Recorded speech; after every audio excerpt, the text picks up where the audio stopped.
Hello everyone, আসসালামু আলাইকুম। আজকে আমি আপনাদের তৈরি করে দেখাবো গাজরের হালুয়া। ঘরে থাকা সাধারণ কিছু উপকরণ দিয়ে হালুয়াটা তৈরি করে দেখাবো, যাতে করে আপনারা খুব সহজে বাসায় তৈরি করে নিতে পারেন। যদি আজকের আমার এই সহজ রেসিপিটি আপনাদের কাছে একটু হলেও ভালো লেগে থাকে, লাইক ও কমেন্ট করে আমার চ্যানেলটি সাবস্ক্রাইব করবেন। গাজরের হালুয়াটি তৈরি করার জন্য প্রথমে আমি নিয়েছি 1 কেজি পরিমাণ গাজরটাকে আমি ভালো মতো পরিষ্কার করে ছুলে একটি গ্রেটারের সাহায্যে আমি গ্রেট করে নিয়েছি। গ্রেটারে যে ছোট ছিদ্রটা থাকে সেই অংশ দিয়ে গাজরটাকে আমি ভালো মতো গ্রেট করে নিয়েছি। গ্রেট করে নেওয়ার পর এখানে আমার 3 কাপ পরিমাণ আছে গাজর। তারপর চুলে একটি প্যান বসিয়ে আমি এখানে দিয়েছি 1 টেবিল চামচ ঘিটা কিছুটা গলে গিয়ে গরম হয়ে যাবার পর এখানে আমি দিয়ে দিব সেই গ্রেট করে রাখা গাজর কুচিগুলো। এখন এই ঘিয়ের মাঝে গাজরটাকে আমি কিছুটা সময়ের জন্য একটু ভুনে নিব। মোট কথা গাজরের মধ্যে যে একটা কাঁচা গন্ধ থাকে সেটা চলে যাওয়া পর্যন্ত গাজরটাকে ঘিয়ের মধ্যে কিছুটা সময়ের জন্য একটু ভেজে নিতে হবে। এতে করে গাজরের যে একটা নিজস্ব পানি থাকে সেটাও খুব ভালো মতো শুকিয়ে যাবে। তারপর যখন দেখবেন গাজরের পানিটা খুব ভালো মতো শুকিয়ে গেছে, ঠিক সেই পর্যায়ে এখানে দিয়ে দিতে হবে চিনি। আমি এখানে 1/2 কাপ পরিমাণ চিনি দিয়েছি। এই রেশিওটাই আমার কাছে একদম পারফেক্ট লেগেছে। তবে আপনারা যদি মিষ্টিটা আরও কিছুটা বাড়িয়ে খেতে চান তাহলে চিনির পরিমাণ আরও কিছুটা বাড়িয়ে দিবেন। তারপর সব কিছু নেড়েচেড়ে ভালো মতো একটু মিশিয়ে দিতে হবে। চিনি থেকে বের হওয়া পানি শুকিয়ে যাওয়া পর্যন্ত অনবরত নেড়েচেড়ে যেতে হবে। এই কাজটা কিন্তু কোনোভাবে বন্ধ করা যাবে না, অনবরত নেড়েচেড়ে যেতে হবে। তারপর যখন আবার গাজরে একটু চাপ দিয়ে দেখবেন যে গাজর থেকে তেমন একটা পানি বের হচ্ছে না, ঠিক সেই পর্যায়ে এখানে দিয়ে দিতে হবে লিকুইড দুধ। আমি আগে থেকে 3 কাপ পরিমাণ দুধ জাল করে 1.5 কাপ পরিমাণ করে রেখেছিলাম।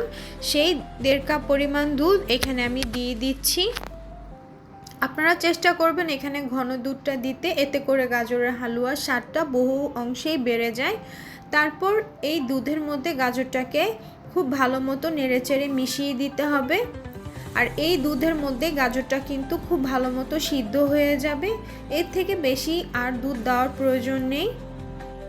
ফ্লেভারের জন্য এখানে আমি 1/2 চা চামচ দিয়েছি এলাচের গুঁড়ো। অবশ্যই এখানে এলাচের গুঁড়োটা দেওয়ার চেষ্টা করবেন, এতে করে ফ্লেভারটা অনেক ভালো আসে। তবে আপনাদের হাতের কাছে যদি এলাচের গুঁড়োটা না থাকে সেই ক্ষেত্রে ঘিয়ের মধ্যে আপনারা যখন গাজরটা ভাজবেন ঠিক সেই পর্যায়ে এখানে আস্ত এলাচটা দিয়ে দিবেন। তারপর সব কিছু অনবরত নেড়েচেড়ে আমি ভালো মতো একটু মিশিয়ে দিচ্ছি।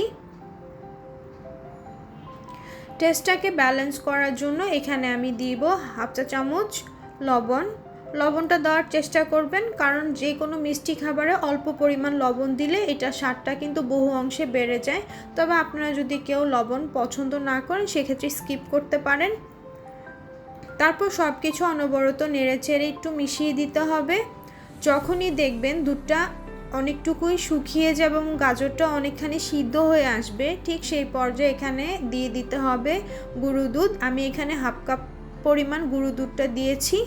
তবে আপনারা চাইলে এখানে গুঁড়ো দুধের পরিবর্তে মাওয়াটাও দিতে পারেন। যেহেতু আমাদের সবার বাসায় মাওয়াটা তেমন একটা অ্যাভেলেবেল থাকে না, সেক্ষেত্রে আপনারা গুঁড়ো দুধটা এখানে দিতে পারেন। গুঁড়ো দুধটা কিন্তু এখানে মাওয়ার কাজ করবে। তারপর সব কিছু অনবরত নেড়েচেড়ে ভালো মতো মিশিয়ে দিতে হবে। মিশিয়ে দেওয়া হয়ে গেলে চুলা থেকে নামানোর আগে আমি এখানে দিয়ে দিব 2 টেবিল চামচ ঘিটা অবশ্যই শেষে দেওয়ার চেষ্টা করবেন, এতে করে গাজরের হালুয়ার মধ্যে ঘিয়ের ফ্লেভারটা একদম ইনটেক্ট থাকবে, যেটা খেতে কিন্তু ভীষণ ভালো লাগবে এবং ঘিয়ের কিন্তু খুব সুন্দর একটা ফ্লেভার আসবে। তারপর সব কিছু নেড়েচেড়ে মিশিয়ে নিলেই কিন্তু আমাদের গাজরের হালুয়াটা একদম তৈরি হয়ে যাবে। তারপর হালুয়াটা ঠান্ডা হয়ে যাবার পর আমি একটি বাটিতে পরিবেশন করে নিচ্ছি। দেখতেই পাচ্ছেন হালুয়াটা কতটা পারফেক্ট হয়েছে। তারপর উপর থেকে বাদাম কুচি দিয়ে আমি হালুয়াটা পরিবেশন করে নিচ্ছি। তো ব্যাস তৈরি হয়ে গেল ভীষণ মজার গাজরের হালুয়া। আমি চেষ্টা করেছি আপনাদের সাথে একদম সহজভাবে হালুয়ার রেসিপিটি শেয়ার করতে। আশা করছি আপনাদের কাছে আমার আজকের রেসিপিটি ভালো লেগেছে। রেসিপিটি ভালো লেগে থাকে লাইক ও কমেন্ট করে আমার চ্যানেলটি সাবস্ক্রাইব করবেন। আল্লাহ হাফেজ।